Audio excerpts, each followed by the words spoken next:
Hi guys, welcome to Tamil coding academy. So இன்றைக்கி என்ன topic பார்க்க போகிறோம் அப்படின்னா சிஎஸ்எஸ்ல ஒப்பாசிட்டி டியூட்டோரியல் பார்க்க போகிறோம். ஓகேவா?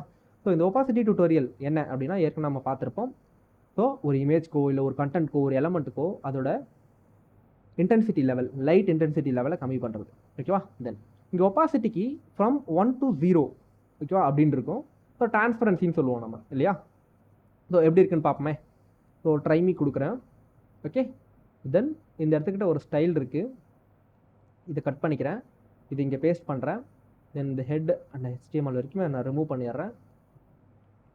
ஓகே, ஸோ பாடி மட்டும் தான் இருக்குது. ஸோ பாடியில் ஒரே ஒரு டிவ் இருக்குது. ஓகேவா? அதை கூட விட்டுருங்க, ஒரே ஒரு டிவ் மட்டும் இருக்குது. ஓகேவா? ஸோ இந்த மாதிரி ஒரு டிவ் இருக்குன்னா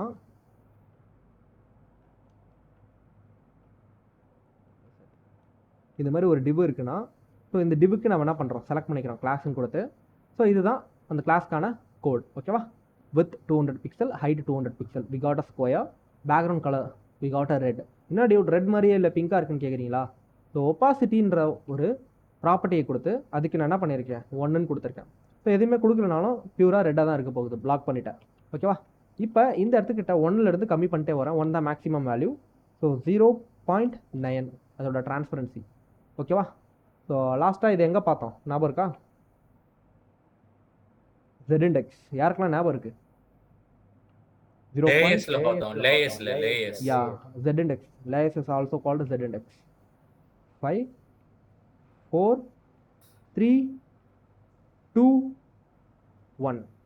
ஓகே, டிரான்ஸ்பரன்சி. ஓகே, அவ்வளோதான். இப்போ இந்த இடத்துக்கிட்ட ஹாய் அப்படின்னு டைப் பண்ணுறீங்க. ஓகே, அந்த வேர்டுக்குமே பார்த்தீங்களா ஹாய்ன்னு இருக்குது, அந்த வேர்டுக்குமே அது ரெஃப்ளெக்ட் ஆகும். இது ஒரு இமேஜாக இருந்தால் அந்த இமேஜுக்குமே அது ரிஃப்ளெக்ட் ஆகும். ஓகேவா? ஸோ இதுதான் இங்கே opacity. Okay, applying opacity to text. ஒரு டெக்ஸ்ட்டுக்கு எப்படி அப்ளை பண்ணுறது? சிம்பிள், அந்த டெக்ஸ்ட்டுக்கு ஒரு கிளாஸ் கொடுத்து அதை அப்ளை பண்ணுங்கள், அந்த டெக்ஸ்ட்டுக்குமே அது ஒர்க் ஆகும். செக் பண்ணிடலாமா? ஸோ பாக்ஸுக்கு ஒரு ஒப்பாசிட்டி, பாக்ஸுக்கு வந்து பார்த்தீங்கன்னா 0.1 கொடுத்துக்கிறேன்னு வச்சுக்கோங்களேன், 1 கொடுத்துக்கிறேன். ஸோ இதுக்கு வந்து 0.2 அப்படின்னு கொடுத்தேன்னா உங்களுக்கு அந்த டெக்ஸ்ட்டு தெரியுது, பார்த்தீங்களா எப்படி இருக்குன்ட்டு?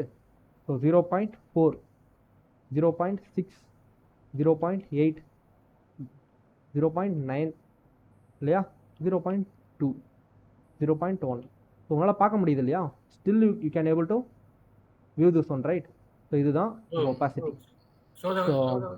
So maximum value is opacity 1, minimum value 0.1. அவ்வளோதான், that's it. Okay, opacity for background image. Likewise for the image எந்த ஒரு சேஞ்சஸும் கிடையாது, சேம் அதே செலக்டர் தான். ஸோ ஒரு இமேஜுக்கு நீங்கள் 1ன்னு கொடுத்தீங்கன்னா that will be 1. Okay, so இமேஜுக்கு அதே 0.1ன்னு கொடுத்தீங்கன்னா that will be 0.1. Then 0.2, 0.3, 0.4, 0.5, 0.6, 0.7, 0.8, 0.9. Okay, so finally it's a 1. எதுவுமே கொடுக்கலனாலும் 1 தான் இருக்க போகுது ஒப்பாசிட்டி. ஓகேவா? So that's it. Okay, so அடுத்த டாப்பிக்கில் சந்திக்கிறேன். Thank you for every one.